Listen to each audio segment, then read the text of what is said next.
And today we have a great program for you. I've been looking forward to this now for a few years, since we began the Triad group. So we bring in some federal people to come and speak to us about these frauds and scams. My feeling is the only way we can get a hold of these things is that we need the cooperation between the federal, the state, and our city. The city of Peabody is probably the most fortunate one around because of the cooperation we get from the mayor's office and the Council on Aging. We have, as you know, we probably have one of the best Council on Aging in the state of Massachusetts because of this great effort that's put on by our city fathers and the work that they do. Without further ado, I'm going to introduce to you the Mayor's Administrative Assistant, Mr. Chris Ryder, and he'll introduce to you the speaker we have for you today. You're going to have an exciting program. Don't forget to keep track if you have any questions, because we all learn from your questions. The more questions you have, the better off the program is. Thank you very much, Mr. Chris Ryder. Thank you, Chief. Good afternoon, everybody. On behalf of Mayor Betancourt, thank you very much for coming. We think this is a very important seminar on fraud protection, scam protection, preventing people like our seniors and like everybody, all residents, from being taken advantage of by crooks. And that's what it comes down to. These people are crooks. In terms of the Triad Council, as you know, the Triad Council is the mayor's committee designed to protect Peabody seniors, protect them from fire, protect them public safety, police, and certainly in situations like this where we're going to bring in an expert to talk about preventing scams and fraud protection. So today we are fortunate to have Brian Evans. Brian is the United States Postal Inspector, the Boston Division, and he is the foremost expert that we're privileged to have here talk to you today about some of the things you can watch out for in terms of the mail and how to prevent yourselves from being the victim of a scam. So welcome, Brian.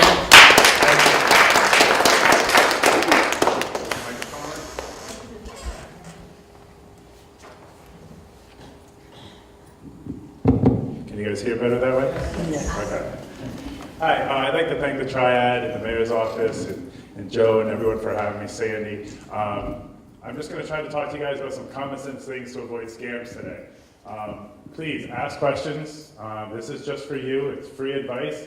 And a lot of the tips are something you can do any day, every day, that'll help prevent these fraudsters from taking money you guys have earned your whole lives. We want you to spread the word. Tell your kids, your uncles, your nephews, anybody you know, because really what we're saying is we want to get the word out so that people know how to avoid these scams. So, as we mentioned, my name is Brian Evans. I'm a U.S. Postal Inspector. We are federal agents that work with the Postal Service to protect our customers, our employees, and the general public from scams, so anything involving the mail. Again, I've been a postal inspector for 12 years. I spent 7 years in Maryland and Washington, D.C., and I've been up here in Boston for about 5 years. I grew up in Connecticut, so I'm not native to Massachusetts, but I live on the North Shore now. We work mail fraud cases throughout Massachusetts and the entire U.S. I also worked with sending narcotics through the mail, trying to prevent everyone from sending narcotics, and I had a BA in psychology and my MBA. I live here on the North Shore, not too far, so you can at least now I'm one of the locals. So I'll tell you a little bit about the Postal Inspection Service. So how many people have heard of the Postal Inspection Service? Okay, more than an average group. I think if I went to a school, probably no one would raise their hand. They call this the Silent Service. We're the country's oldest federal law enforcement agency, founded by Benjamin Franklin, 1737. The marshals they argue with us that they were around longer, but we say we are. So we have a proud and successful history of fighting criminals who attack the nation's postal system and misuse to defraud, endanger, and otherwise threaten the American public. There's about 1,300 postal inspectors around the country, and so we all cover a certain geographic area. I mostly cover Massachusetts, but during my cases, it may take me outside Massachusetts. I've been to Idaho, California, Texas, and different places. We're federal law enforcement officers, so we do carry firearms, we do serve subpoenas, we go to court, we work with the U.S. Attorney's Office, other law enforcement agencies, which we're going to have PBD officer, you guys know, Officer Cameron, local prosecutors to investigate cases and prepare them for court. We try to go find the bad guys and arrest them and punish them. That's the only way, we do this as a prevention method. But when the prevention doesn't work, we try to go find the people responsible and prosecute them. There's roughly 200 federal laws that postal inspectors enforce, all having something to do with the mail and trying to protect consumers. Our mission, I'll just read it to you. The U.S. Postal Inspection Service is to support and protect the U.S. Postal Service and its employees, infrastructure, and customers, enforce the laws that defend the nation's mail system from illegal or dangerous use, and ensure public trust in the mail. Our goal is to ensure confidence in the mail. The mail is being used a little less often than it was in the past, but most of our mail is not mail personal letters, and it hasn't been for a long time. You're seeing a lot of packages now with online orders and internet, and also you have a lot of businesses. Still, people prefer to get a magazine from Macy's or something than getting an email. What do you do when you get a spam email? You just delete it. So people still like using the mail. There's still a business purpose for it. You go to every house, every day, at every address in the U.S. We work with businesses so they can safely dispatch funds, securities, and information, and postal customers, because we want them to continue to use the mail. We want them to have trust that when you send a letter, it's going to get there for the price of a stamp, anywhere in the country. So what do we investigate? I work mail fraud, so it's mostly white-collar cases. Could be healthcare fraud. It could be anything that has a payment that goes through the mail. We work some of those big security cases, but it's more white-collar stuff, people trying to swindle and defraud other citizens. But we also have prohibited mail, hazmat, anthrax. When the anthrax alert came, that was us and the FBI.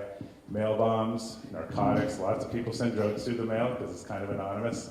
Assaults, robberies, burglaries. They happen in the post office. They know that there's money there or stamps or something they can steal.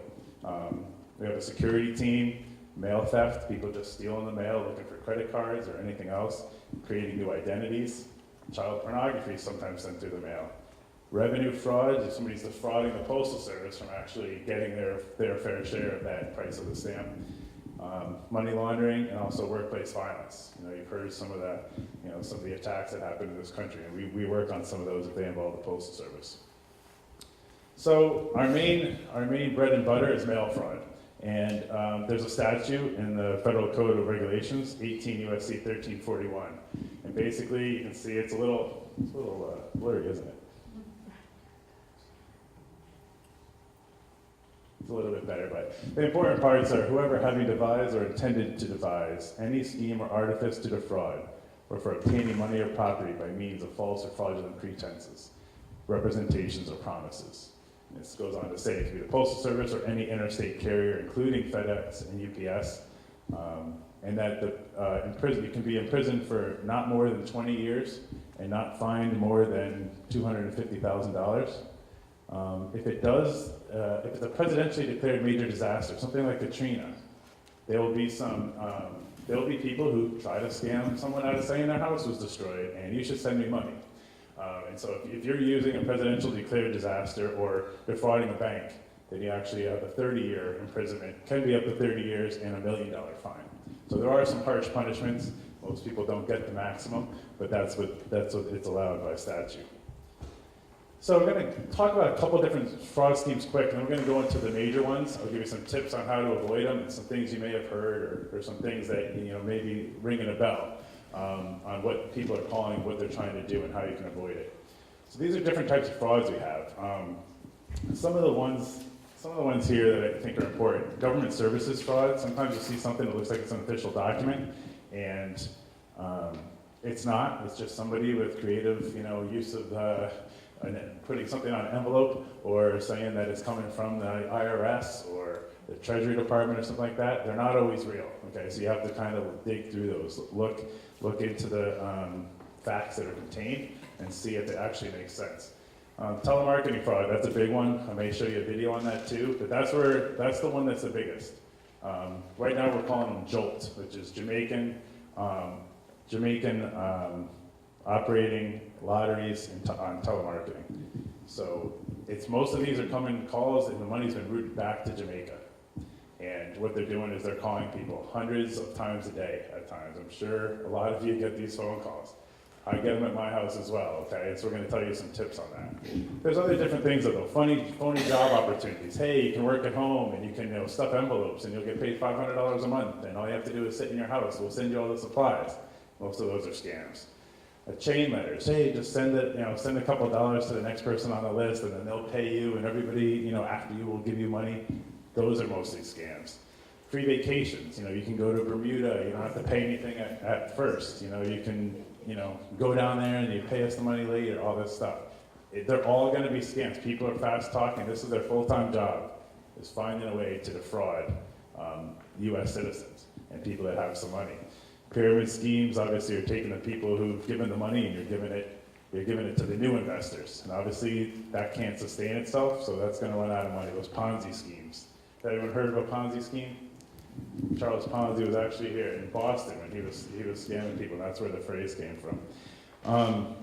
Even land, oil, and gas fraud, saying that you can invest in a property that's going to have a new well that you can make millions based on this property. You can buy it real cheap before anyone knows about it, and you can sell it later.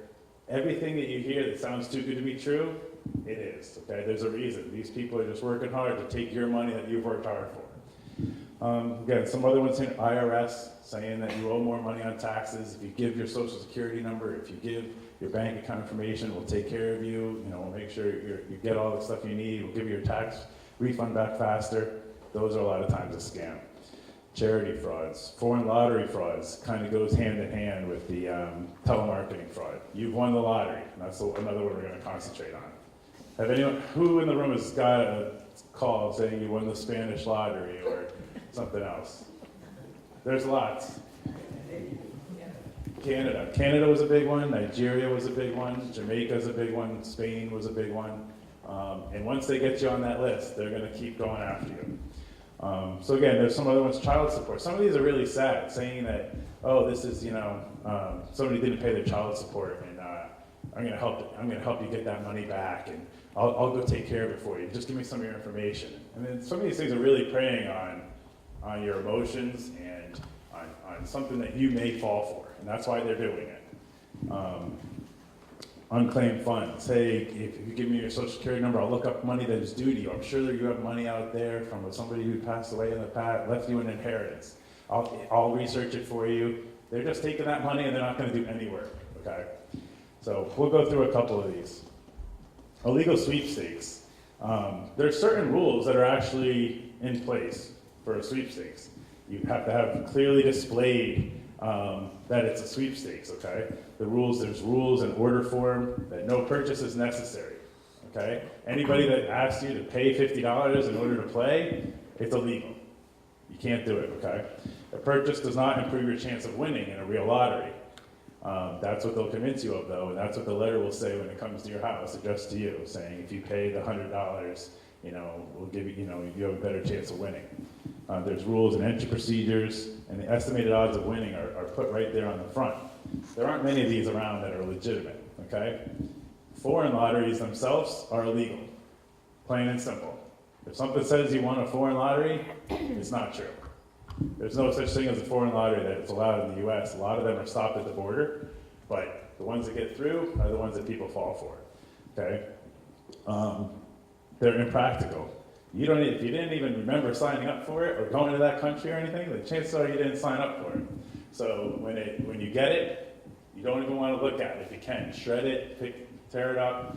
Don't even try it. They're very good at convincing you. So don't let yourself even go there. Don't let that information into your head, because it will be tempting. And most of these payments, unfortunately, go overseas. Like we said, Canada, Spain, Jamaica.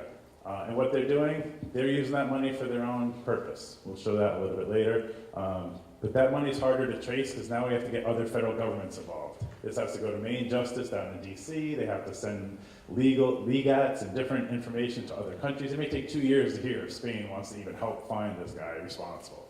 So in order to prevent that stuff from happening, we try to catch it in the US, but a lot of this money is getting wired or sent directly overseas. And one thing, a little bit of a scare tactic, technically playing a foreign lottery is illegal. Even if you're the person who receives it and you try to send money, technically that's a crime. No one's going to go after you, saying that you're going to send money out to someone, but it really is a serious problem, and we want to try to stop it as fast as we can. So here's some techniques. This is the important stuff, okay?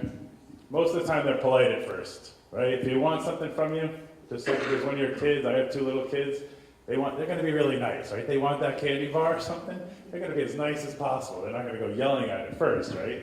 They keep you on the phone, because the longer you're on the phone, the more chance you have to believe them, and they can let their process work. They study this. This is their full-time job.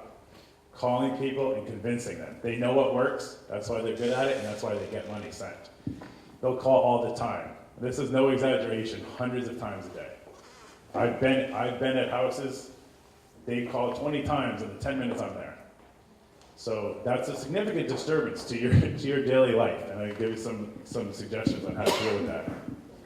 Obviously, people promising the world, exotic vacations, cars, $10 million, $50 million lotteries that you won. You're the lucky winner, big letters, right? You're not the winner. That's just their way to get you to keep reading. Sometimes it's even something else, something smaller, like a miracle drug. This will help take care of arthritis or heart disease. They could be made. We were just down at the Cape in a little ranch house that said that they could cure cancer. Okay? Obviously, I think they'd be pretty important and pretty well known if that were actually true.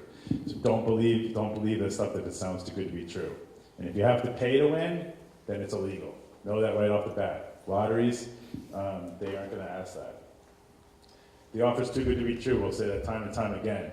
High pressure sales tactics. When you start putting up a little bit of a fight, they get mad. They start putting more pressure on you. You have to do it by the end of the day. They'll call all day until 5 o'clock. You only have half an hour left to get to the post office. They'll keep calling. Everything's a rush. It's immediate because pressure makes people do things they wouldn't normally do. Don't give in to the high pressure sales tactics. It's not going to increase anything, and it's only showing that they're getting frustrated up in the ante. Insistence on the immediate decision. You have to tell me in the next 5 minutes. The offer expires. You have to tell me right now. No one should be doing that in a legitimate business. They'll give you time to decide. They'll send you pamphlets. They'll send you information. They'll let you research. And they have an office you can come in. Okay? No one's going to make you make an immediate decision on something, especially if it's a lot of money. If you're one of the only few people eligible for the offer, again, high pressure, trying to just show that you're one of the lucky ones. They know that that makes people feel more important, and that you'll want to participate in that. If you need your credit card, to give that information over the phone just to verify you're the right person. No legitimate company is going to do that. I'm sure you've seen some stuff. IRS is not going to ask for your social security number over the phone. Okay, there's a lot of things that are put in place by legitimate companies so that they can't defraud people. So when you see something out of the ordinary you've never been asked before, think real long and hard about it. Ask somebody. Ask somebody in the triad. Ask the local police department. Ask the senior centers. Ask your neighbor. Just have somebody else give you a little bit of understanding so you're not just the only one swept up in it. If you have to provide money quickly or if there's no risk. By definition, right, in the stock market, there's risk on everything. Right? You can't just say, I'm going to just put $1 in and I'll be a millionaire by the end. There's some risk that's inherent in any of these. So if someone's saying there's no risk, there's absolutely no risk, don't believe them. Okay? Some other quick things. You're given no detailed written information. They want you on the phone. They want you to believe their story. They're really good storytellers. They convince me if I stayed on the phone with them too. Okay, so don't feel like it's just you. They're gonna convince you if you keep listening. So you gotta stick to your guns on it. If you're asked to trust them, right? If people are lying to you, they say, just trust me, don't worry. I'm gonna take care of you. Everything will be all right. If you're told you want a prize or you must pay something before you can receive it, well, pay the $50 of customs until we can get your money to you. You have to pay $40,000 for state taxes before we give you your winnings. They're going to take that $40,000. You're probably not going to hear from them again, or you will because there'll be something else you have to pay for to get nothing. Guaranteed winner. We all know that's not true, right? It would be easy if it was. You just have to sign up and you guarantee to win. That's not realistic. Guaranteed money-back refunds. You have to pay a fee up front. That money, even if it's just the cost of mailing the products or something to them, or mailing the check, you're out that $30 to send it overnight or something, okay? So that's just another way Of course, the Postal Service is getting that money, but it's still a way that money's coming out of your pocket just to keep participating in these schemes. Unrealistic profits or guaranteed earnings. We know those aren't real from our life experience, right? Sometimes they'll say there's no experience or special skills needed. These are too good to be true wages. You can earn 60% back on the money you invest. The whole world would do that, right? Everyone wins. Everyone's going to make tons of money. They're just unrealistic. No one can sustain that. No one, if it was that good, there'd be so many people invested, they wouldn't give you that good odds. If you have to purchase expensive inventory, sometimes you have to create something. We're going to send all this stuff to your house, put it together, mail it out to somebody else. You have to buy the kit. It's $500 to put this kit together. Okay, well, it's just money you're sending. It's $500. Maybe that's all they get from you. That's a lot of money. I'm sure you could all find a better way to use that. Sometimes you're supposed to recruit somebody else. $50 for every person you get to be part of be part of this. You can get somebody else to help you stuff envelopes. We'll give you another $50. The money's not coming, or it's a fake money order. It's something like, there's no way that they're doing it to give you the benefit. Working from home, the envelope stuffing. They'll buy back items. Sometimes you put that stuff together for us. Well, we'll buy it back if it's not acceptable. Chances are it's never acceptable, no matter how good you are at doing it. That's part of the scam. Just giving you different ideas. If you've heard any of these are things that they're doing to try to convince you, okay? There's a lot of different ones out there. They all have these similar themes. Sometimes, even after they've scammed you, then they'll sell your name to somebody else. Say, I can help you with your poor credit. Now that you've sent $40,000 to somebody, I'll help you repair your credit. Pay me $10,000 and I'll work on it for you, okay? That's just more money going out the window. No one's helping you with that. Again, we have this a lot, but if it sounds too good to be true, it is. That bell rings in your head. Everyone has common sense, right? If that sounds like, wow, that's a really good offer, think real hard about that, because that's the one you need help on. So, I don't want everyone to think that this is just a presentation for seniors. I want you to explain this to all your families. It doesn't mean it's just senior citizens. Law enforcement gets tricked by it. Doctors, lawyers, banks, bankers, teachers. We've had judges that fall. They've sent $50,000 to somebody they thought was their friend. The money's gone. They have nothing to show for it, and then they come ask for help. Why is one reason that they're targeting seniors? Okay, there's a couple things. And part of it is nothing you can do about, part that we can. Lots of times the seniors are more polite than the newer generations. Kids are more likely to just hang up, right? It's rude to hang up on somebody, so I'm not going to do it. I'll hear them out, I'll just listen to them. Well, 5 minutes turns into 50 minutes, turns into every day they're calling, okay? Also, a lot of you may not have a cell phone. So they're calling home phones. They're a lot easier to look up in the system or to guess on what your number might be. And you may actually have a home phone and you may be home to answer. Okay? So they're preying on that and they're doing it on purpose. Get upset if you get these calls, okay? We don't want you to think, oh, it's just another one. Be mad that they found you. That's the way I would look at it. I'm not going to be part of this. They're not going to get me on the phone. Okay? My dad's here today. He's a former postal inspector. We used to laugh when we were growing up that he'd answer the phone and say, sorry, we're not interested. Like, well, you don't even know what they're talking about. Well, he just knew. I don't even want to hear it. If I was interested, I'd go look it up myself, right? If I want to give to Salvation Army, I can go there, or I can look that up, or I can call someone. I don't need you to call me and tell me it's such a great idea, because chances are I don't know who you are. Okay. Also, seniors have had a time to build up some savings, so they want to go after people who actually have some money. Might not go after the 20-year-old kid that's in college, because what are they going to give them? Maybe it's $20, this might be all they had in their bank account, okay?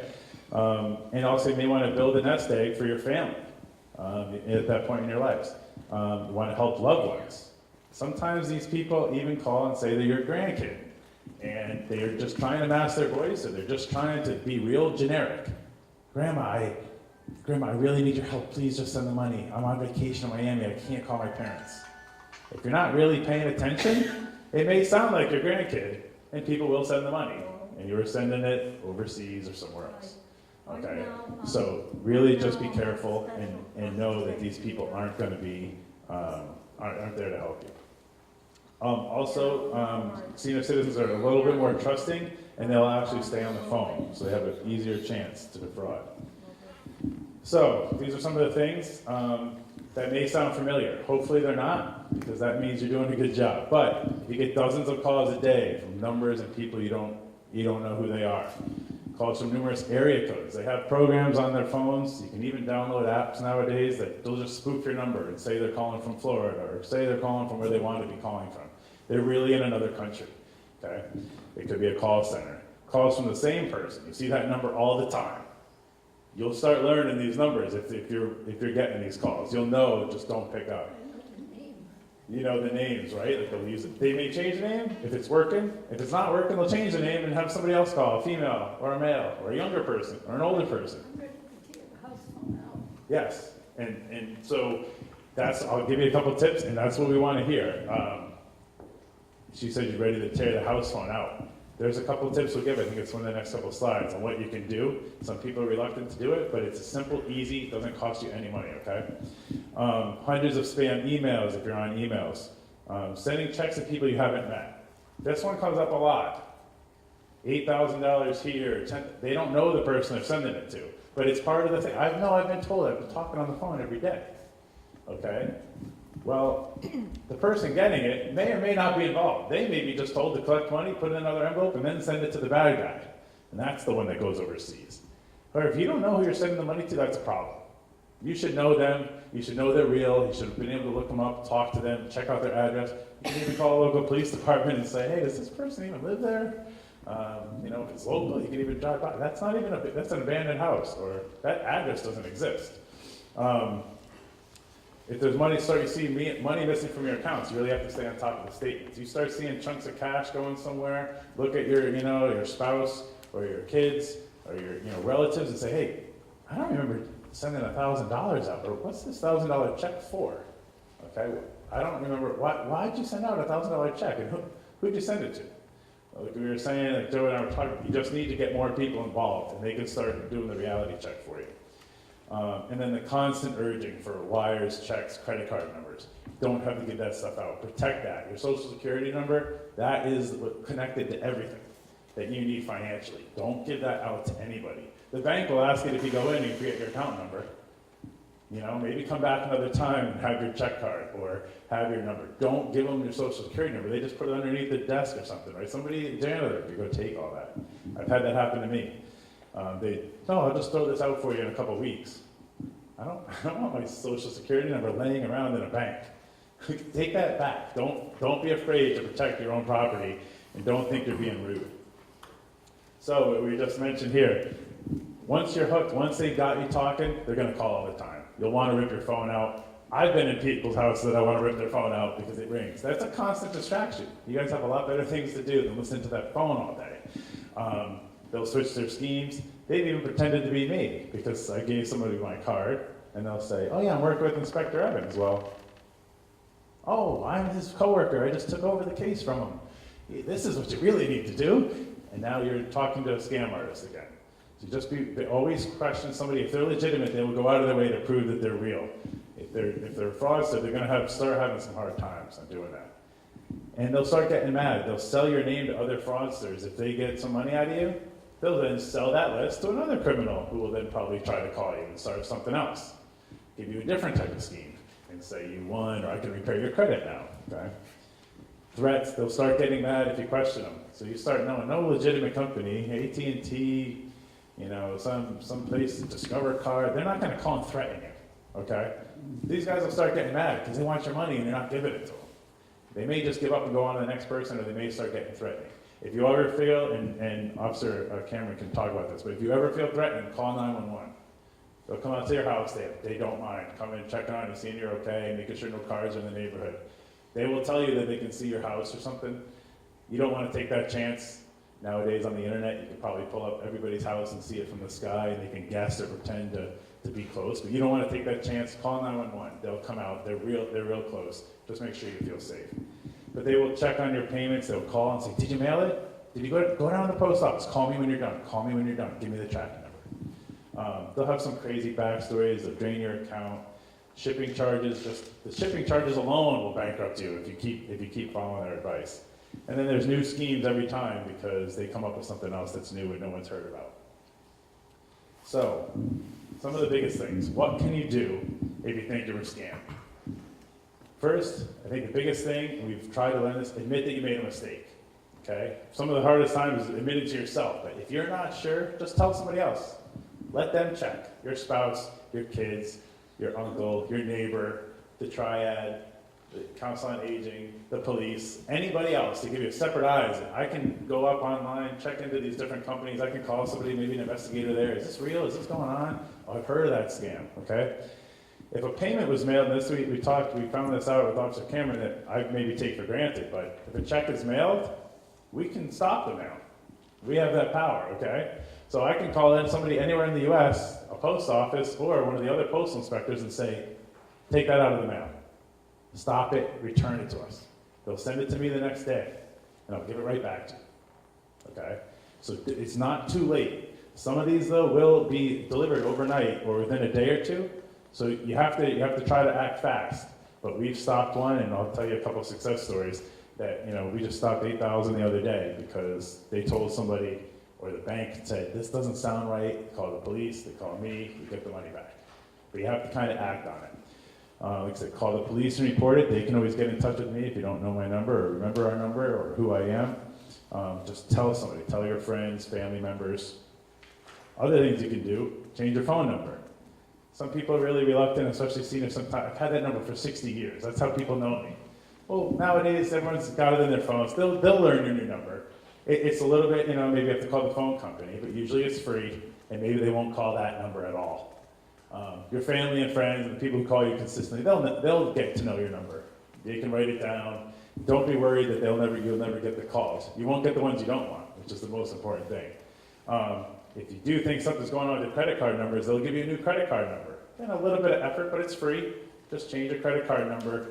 You still have credit, you still have the same company, but now somebody can't use that number. It's out of existence. And you can always stop payment on a check. If you sent a check and it's not there yet, you don't even have to stop the mail, maybe just stop the check. That way it can't be cashed, and you may have even more time because they got to get it and then go to the bank. So, a couple stories quick about ones we have here. In Revere, we had an 89-year-old woman who was living by herself. She sent $45,000 out to 7 or 8 people. She got bank checks, so she went through a lot more effort to just than writing a personal check. And we brought her back to the post office. She had a couple money orders. We brought her back to the bank. We redeposited all the money. The most important thing is she didn't necessarily listen, so she did it again the next week. So another $45,000. We went back a week later, and we brought her back to the post office, and we brought her back to the bank, and we cashed all that money again. So she had that money, but I don't know if she sent it out since. Unless it's brought to our attention, we can't really help it. We were able to return close to $90,000 to her. Okay. In Fitchburg, I had 3 different packages, $10,000 in cash, just in a magazine. It's going to the same house in 1 week. They only needed 3 people to listen to their message. $30,000 in 1 week, just by making some phone calls and probably talking some nonsense, okay? Saying it was too good to be true. And $10,000 in cash, how do you really prove what it was for, even if we do find it? I'll try to return it to you. They're not going to. But it's hard to even prove that it was your money, right? Do you have a receipt in there? How do I know what it was for? So we try to get it back to you, but luckily we have your address, and hopefully you'll tell us a story. So then Officer Cameron and I went to a house. She had mailed $900. Then the next day mailed $8,000 in cash. She had to go to the bank to get that $8,000 out, and the bank actually told her they didn't have the money, just to try to stop her. She went and went to another branch, got the money, put it in an envelope, wrapped it up with a nice present and everything, sent it out. Well, we were able to stop it. Actually, another postal inspector stopped it. We got the money back, and Officer Cameron and I went to her house. It was over in Brooksby Village. Okay, so not too far from here. But the problem was, we only found out of that one when she went in the following day or two and tried to send $28,000.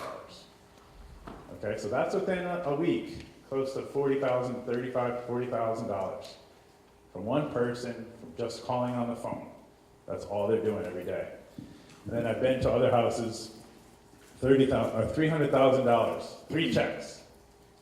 One was for $150,000 for federal taxes. Another was, $65,000 for state taxes, and then you had to pay the rest for customs just to get through the country. $300,000 in a matter of minutes, okay? That's your life savings. You worked hard for that. These aren't violent crimes. They can have just as much of an impact. That's all the money. That could be all the money in your bank account, okay? Maybe you can't afford your house anymore. Okay, so think about that stuff before you listen to any of these schemes. So here's another one I kind of put up. What are they doing with the money? I think you think, oh, this person's been nice. Maybe they're using it for their kid. They said they had a sick kid. That's why they're getting it. Chances are that's not true, okay? The people we're going after is not some poor woman with one kid she's trying to raise.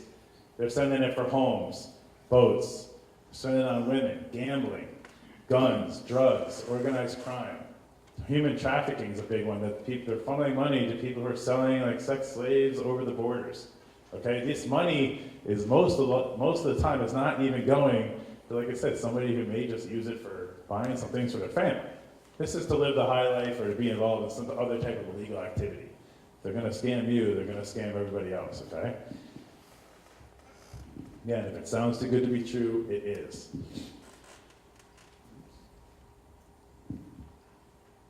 So some tips to avoid becoming a victim. And I'll show you a little video here quick, and then we'll have Officer Cameron come up too. Get your family involved and listen to those trying to help you. How many times I call and I'm the one having to convince everyone, like, I just want to give you your money back. Please, just tell me what they said to you. Tell me where you sent it so I can give you your money back. But I'm the one that isn't believed. The fraudsters are still being believed, but then I have to compete with, now they list, you're listening to the fraudster over me, and all I want to do is give you your own money back. You knew you mailed it, and that's the amount I want to give you back. I can show you my badge and everything, but you also got to believe the authorities when they're trying to help. And it's okay to hang up the phone. It's okay to change your phone number. Some of you might have caller ID. See those numbers? Just don't even answer it. It's hard to say turn off your phone, right? I mean, you may need it for an emergency. Your family may be calling. But if you know the numbers, you'll learn those numbers pretty quick, or write them down right next to the phone so you can check. You can always change your phone number. You don't have to answer the phone at all. I have a house phone. My wife doesn't know the number, okay? She doesn't. My aunt was calling the other day. We never got the message. We have cell phones. That's what people are going to call us on. We don't even give out our home number. She doesn't even know our home number. So you don't even have to answer it, okay? You're not required to answer the phone. And check out the person. Do some research before you're sending any money. You can always look online. You can call the number back. So as simple as, what's your number? What can I call you back at? Because they're not going to give you the real number, chances are. And if it goes to something, a dead number or whatever, then you know it's not true. And even if they give you their fake number, see who answers the phone. It's a completely different person. They don't know what you're talking about. Ask to talk to the boss. Try to confuse them. Make it a game if you really want. Probably better off just to not get involved. But talk to your friends. Talk to your family. If you get mail solicitations, when we went there, we looked through all her mail and said, listen, these are probably 5 more scams. Here's one that says it has $1 in it. I'm sure you all get these. These sound familiar to anybody? Okay. Look around too, because all the other citizens around your neighborhood that come to these meetings, they're going to know too. They're going to say, I got that same one. I got that one the other day. Now you'll say, oh, so did I. Right? Helping, knowing that you're not the only one helps. Always ask for documentation. They're not going to have a problem sending it in the mail. All right, here's our pamphlet. Here's our address. Here's our offices. Here's our products. They're going to send it to you because they want, if they're legitimate, they'll want your money and they want you to prove that it's legitimate. Never mail cash if possible because, again, we can't prove that it's missing. We can't prove that it was yours. It's a lot more work. Obviously, a check or something else, credit cards have some type of way to tie it back to you. Money orders are another one they try to convince because it's just as good as cash. Or wiring money to somebody. That's gone instantly. It's gone. It's in Jamaica already. They're probably waiting on it. They're looking at their account as soon as they talk to you. And they're going to know, hey, I can get this right now. It's gone. It's spent before you even know that you lost it. And then always make checks. If you're ever making checks to a charity, make sure you're making it to the charity. If you have a life insurance policy and stuff, I'm sure like a guy I use said, never make the check payable to me. Okay, maybe he would put it in, maybe he wouldn't, but you don't want to send that money to him. You have to send it to the charity, send it to the company. Don't send it to an individual person. Don't give out your financial information, like I said. Don't give out that social security number. Go somewhere else maybe if they request it. My dentist office always asks for my social. I'm not exactly sure if they even need it, why they would need it, what they needed it for. They have my address, they have all my stuff. They could get a payment. I don't not pay them. Maybe you go to another place that'll actually not ask you for that stuff. Don't be pressured into making an immediate decision. No one's gonna say you have to do this investment. It's up to you. They want your business, but they'll let you take your time. They just want the money eventually, legitimately. They don't need to have it that day, that minute. Get it in writing. That's another, we've talked about that. There is a do not call list. How many have heard of the do not call list? Does it work that well? No. Okay, so it still can't hurt to go on it. They'll figure something else out. They may just dial random numbers. They may ask. Yeah. Yeah, about that do not call list, I've had a couple calls, one of them was to get your college fund reduced. Okay. That's probably information. Some about a survey too, so I'm still getting phone calls, I just, It doesn't seem to work all that well. You can do it for emails, I think, too. It doesn't seem to work that well. It can't hurt. It may stop somebody, but who's it going to hurt? It's going to hurt the legitimate people that are told not to do it, and they say, oh, this is probably not a good idea if I violate this nice do not call. The criminals don't care. They're going to do it anyway, right? They're going to call you. They're going to find out a way to get your number. They're going to buy your number from another criminal. Yes? Got a question for you. Yeah. You turn around and I always look when the phone rings to see who's calling and everything else. How, pray tell me, can they turn around and have my name on the thing that I'm calling myself?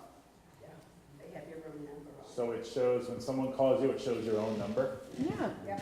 It says that I'm calling myself and everything, you know, being, what's the word that I want? So a lot of you can see, a lot of you are having the same problem. yeah. That's why it's important to talk, okay? So you can tell each other and say, that's real weird, we should ask I somebody. mean, and like with you, your home and everything else, and what's your first name, Jack, or everything Brian. else, and I'll say on the phone, Jack Frost is calling you. I don't specifically know, and I haven't heard of that one, but I'm sure it's just technology. Oh, yeah. No, It's just the way of technology. It's been a while. They can mimic the numbers, or they can just change it. There's apps that'll mask your phone number. They probably have a way that it's probably an easier way to just copy. Somehow the system, it's all computer generated, so somehow the system probably says whatever number I'm calling, if that number is registered in the phone book, it probably just converts it into a name, and it's probably a laziness thing that it just converts it to you, so that you can't figure it out. It doesn't matter what number, because obviously you're not calling yourself. So it's just a computer system somehow that's switching it over. I don't know how they're doing it, but as long as you know it's not real, that's what you really have to look out for. But it's a great thing, I mean, if you ever get phone calls and everything, you see your own name, I mean, it's pretty good when you can call yourself.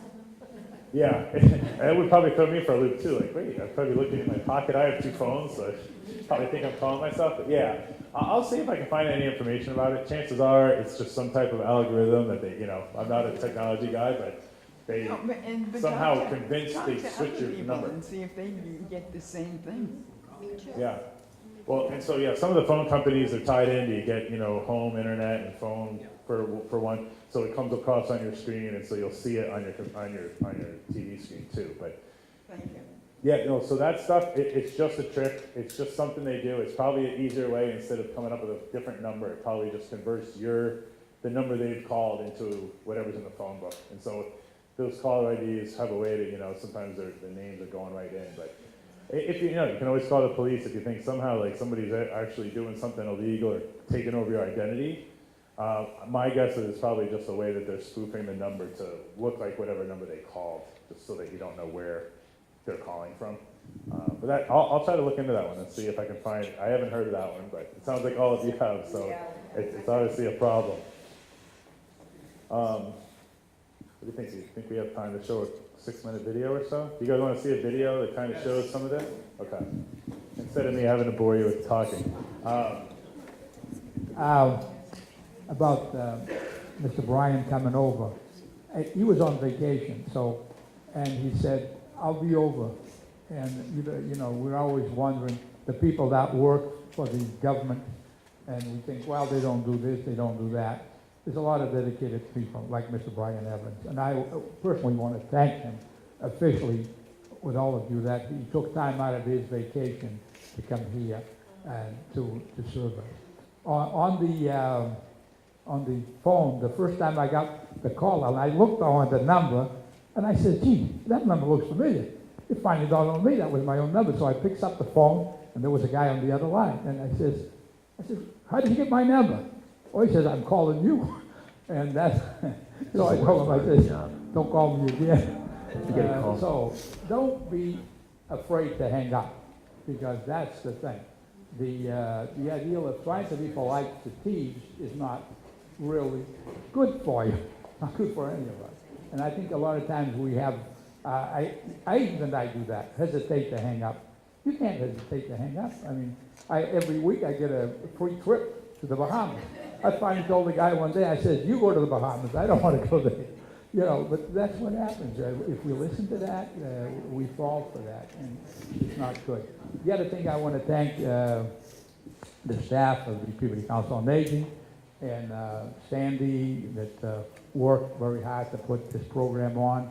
I'm looking forward to for us to get somebody from the IRS also between now and April 15th sometime to bring them over here. So we'll keep working on these programs. I hope they're educational. Pass them on to your friends and neighbors and to your children and grandchildren, because they're also subject to all these scams that are going on, and they get more and more sophisticated as we go forward. We've had even a member of our Council on Aging get defrauded out of. They sent money to bail out their grandson, her grandson, and by the time that she got a hold of his son, she said, "No, we're coming over for dinner," and that's when she realized she had sent $2,500 overseas. They were not able to bring it back. And one of the important things is time is of essence. If you think you've been defrauded, don't be afraid to say you made a mistake, and that's it. And sometimes we sit there, well, maybe I did do anything that. You're not the criminal. The criminal is the one who's trying to rob you. That's the big thing. Thank you. Like I said, all good points. I say telling somebody is the main thing. So we'll show this video. It's pretty quick, but it's showing kind of, you can go ahead, just kind of showing the way we work our cases and kind of how some of this stuff works. Come on, and they sound desperate. In this case, it's the daughter of an elderly woman named Margaret Bergman. Ms. Bergman is a retired school teacher, lives in a nursing home, and has trouble breathing.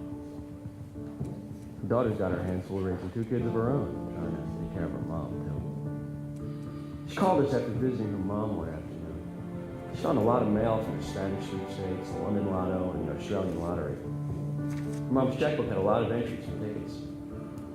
No deposits of the winnings, though.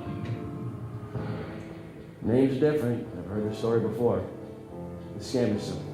Crooks tell people they can make money playing the lottery in foreign countries. They promise better odds, tax-free winnings, make it easy to play.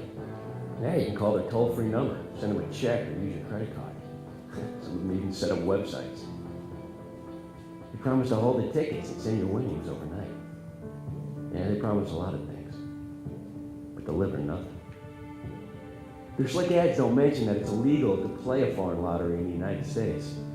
That if you play even once, your name will go on a suckers list, and you'll get a mailbox full of scam offers.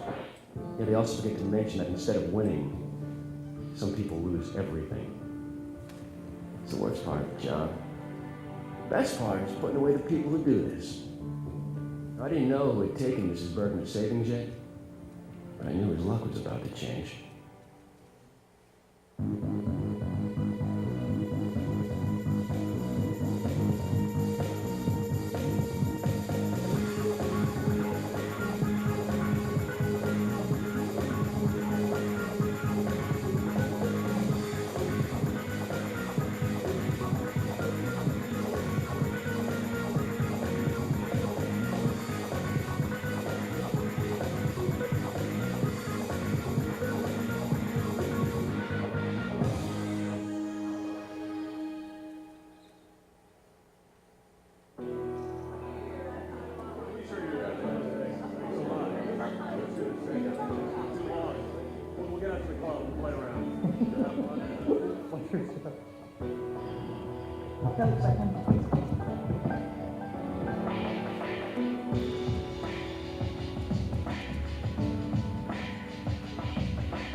wake up. Sorry, here. If you come to my office tomorrow, we can discuss this. Mr. Bruno, let's not make this difficult. Jim, you want me to call my lawyers? This sort of thing. Oh, just make sure Tony gets home, okay? I'll call you later. This is ridiculous. What? Mr. Bruno, I'm a customer now, okay? Policy that we trust everybody. What you doing? No fucking space, Mr. Bruno. I asked you to make any sudden move. My lawyer will have your back, Inspector. Drop object and weapons on you, please. Mr. Bruno, I might be willing to discuss a plea, but of course that would depend on the information that you have for all of us. So I would suggest that you just answer the inspector's questions and then we can talk about your situation later. I might be willing to drop the RICO count. Why don't you give us the rundown on this Australian lottery? How does this work? Well, that's really quite simple. We print up this flashy brochure and then we send it out to our list. What was it? Well, you know, our mailing list. Older people, usually. Retirees, snowbirds, vacation in Florida, that sort of thing. Anyway, we tell them that they can play the lottery in Spain or Canada, Australia. We tell them that the odds are better playing the lottery overseas than if they play the Powerball here in the United States. So people will buy 10, 20 tickets. Then once they bite on that one, we'll put them on another list, a new one for suckers. And we'll send them another half dozen mailings usually, telling them about the Irish Sweepstakes or the English Lotto. Usually they'll bite on that one too. So you're strictly small time, just a few bucks here and there. Hardly. See, once we really get them to bite, then we call them and tell them they've actually won. Only we need a couple of $1,000s to pay off the taxes on their winnings before we can send them a check. You'd be surprised at how easy it is. So what's your role in all this, Mr. Bruno? We know the checks don't come to you. Not directly, anyway.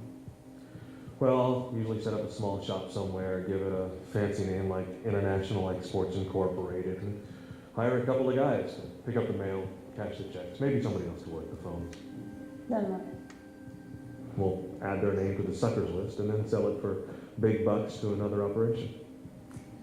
You realize you're talking about organized crime, don't you, Mr. Bruno? Okay, this isn't the Sopranos. All right, these are just a couple of people exchanging legitimate mailing lists, which is not against the law last time I checked. It doesn't bother you taking money from these people? Why should it? These people are greedy themselves. They've got piles of money lying around and they want to get rich quick. It's my duty to take this money from them. Besides, if I didn't do it, some other guy would. So if you're through sitting in judgment, let's get to the chase. Do we have a deal or what? Mr. Bruno, you haven't told us anything that we don't already know yet. I'm going to need a list of all your associates, including the names of the folks that gave you this mailing list and those that you sell it to. We'll see what you have to trade and then we'll discuss a plea.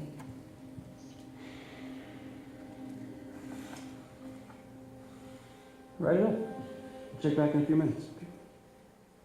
Currently, Brunen's serving 5 years in a federal prison as part of his plea agreement. Unfortunately, postal inspectors intercept millions of pieces of mail every year promoting foreign lotteries, but many more make it through to consumers and trick people into the scam. There are some simple steps you can take to avoid becoming a victim. 1. Remember, it's illegal to play a foreign lottery in the U.S. If you do, you're breaking the law. 2. There are no secrets to winning a foreign lottery. In fact, the lotteries themselves usually don't even exist. 3. If you purchase even one ticket, your name will be added to a suckers list, and you'll start receiving lots of offers from bogus lotteries or investment opportunities. These crooks actually buy and sell these mailing lists to aid their scams. 4. Keep your credit card numbers, bank accounts, and other personal information to yourself. Scam artists often ask for these on the phone.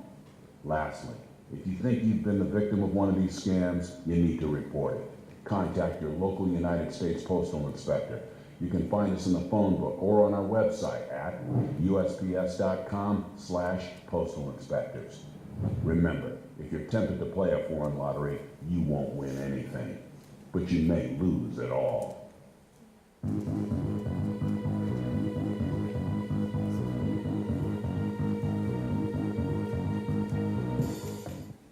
Okay, could everyone hear the video okay? Yes. Okay, so just kind of more similar to what I was talking about, right? Does that inspector look like me at all? A little bit? Was it you? No.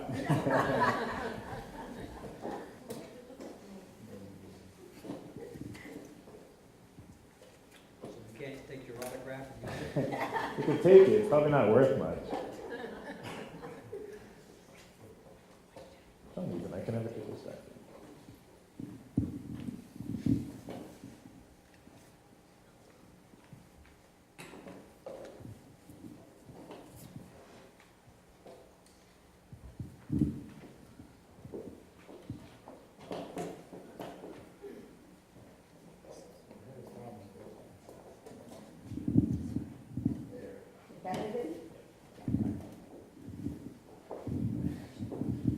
There's not much more on the presentation, but as this powers back up, there we go. So just a couple things in closing, really. Different resources you can have. You have the Postal Inspection Service, again, it made it a little harder to find us. I think that website was wrong.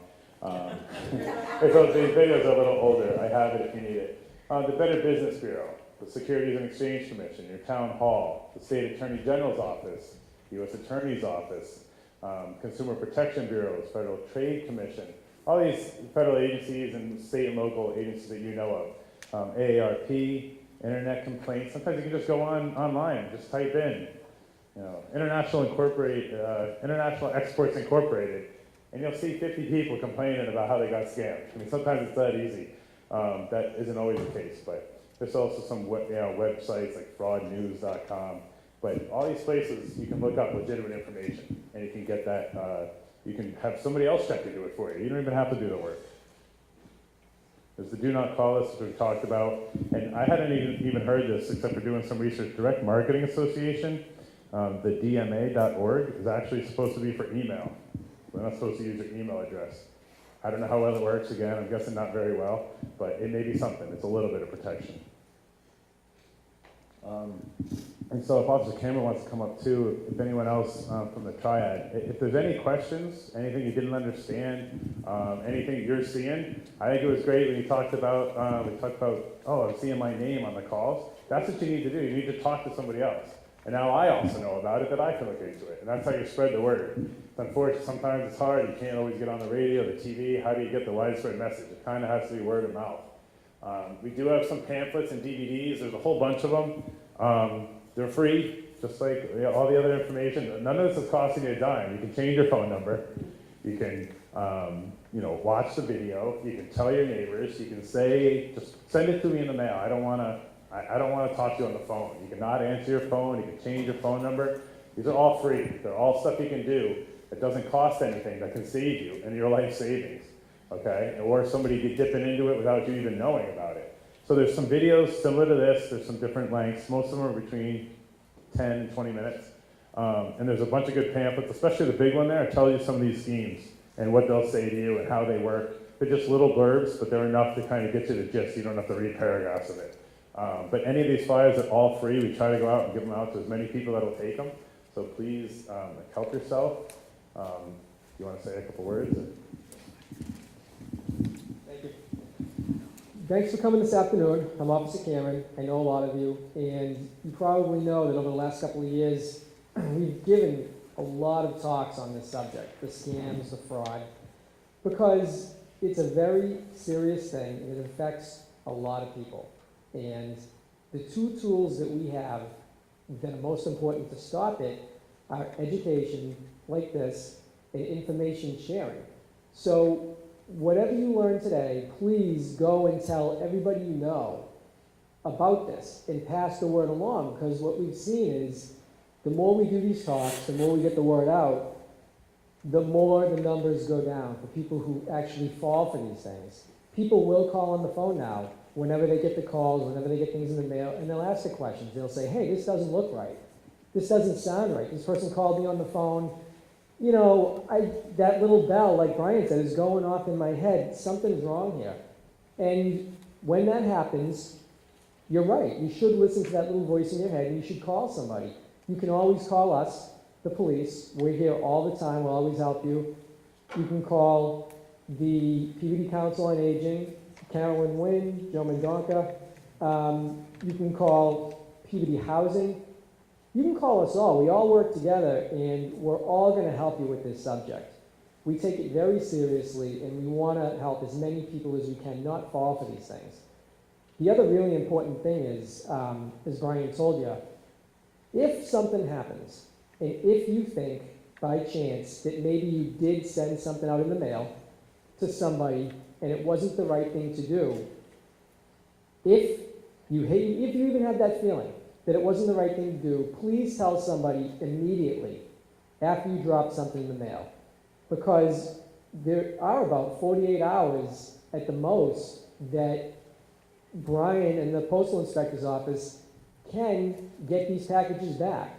Other than that, they're lost, and we can't retrieve these things. There's just no way to do it. So don't ever feel bad if you or someone you think they fell for something like this. Please tell somebody. Nobody's going to judge. Nobody thinks it was a stupid thing to do. Everybody falls for these things. I get the calls at my house all the time with my name and my number on the caller ID, and we laugh at the phone when it goes off because we know, like Brian said, they're playing games. It's the scam artists. They figured out technology. They're always one step ahead. They figured these things out. They know how to cover their tracks. They know how to make these things look like you're calling yourself. Your own name is popping up, your own number. We don't even answer the phone. If somebody calls us and we don't know the number, we don't even bother with it. And if we do happen to pick up the phone and we know right away it's nobody that we know or trust, we hang up. We don't have anything to do with them. We don't try to egg them on at all because they will call you back. If they think there's even a chance that you're going to fall for anything, they will call you back and harass you. So please, like we always say, don't give out any personal or financial information to anybody in any way, whether it's in person, someone coming to your door, whether it's through email, whether it's through the regular US mail, or whether it's on the phone. Don't give anything out, and don't send anybody any kind of checks or money for any reason at all. Always check with somebody else first, and more than anything, we want to be able to help you, and we want to be able to stop this before anybody takes a loss, because nobody can afford these losses. And the only people that benefit from this are the scam artists. And like Brian told you, they use this money for all kinds of things that you and I don't even agree with. They buy, guns. It can fund terrorism in some cases. We need to stop this, and we need to help each other pass along this information so that we're all on the same page. And the more we do that, the more they'll learn that, at least in this community, they're not going to get anywhere. And that's what we want, because we don't have any great tools to do that. So please let us know if you hear of anything going on with anybody, or you experience it yourself, and we'll always help you. But I'd like to thank Brian for coming out and doing this. We're very grateful for that. It was a great presentation. I'd like to thank his father for coming. His father is retired from the Postal Inspector's office also. Joe Mendonca, head of the Triad. He works tirelessly all the time on causes like this. Carolyn Wynn, same thing. She's always, always looking to help the community in any way she can. So we're very grateful here. Thank you for coming, and we hope to do, talks like this again if they'll benefit people and help them out. Thank you. Feel free to come up and grab any of the items or talk to us if you want to ask a question out loud, or if you just want to ask us personally. But you can say we're just here to help. We deal with the U.S. mail, but if you think you said something through FedEx or UPS or anything else, we have partners there that we can just tell and try to get them working on it. But that's the key, just getting somebody else to look out for you, okay? Thanks for coming. I know it's tough weather today, but I appreciate it.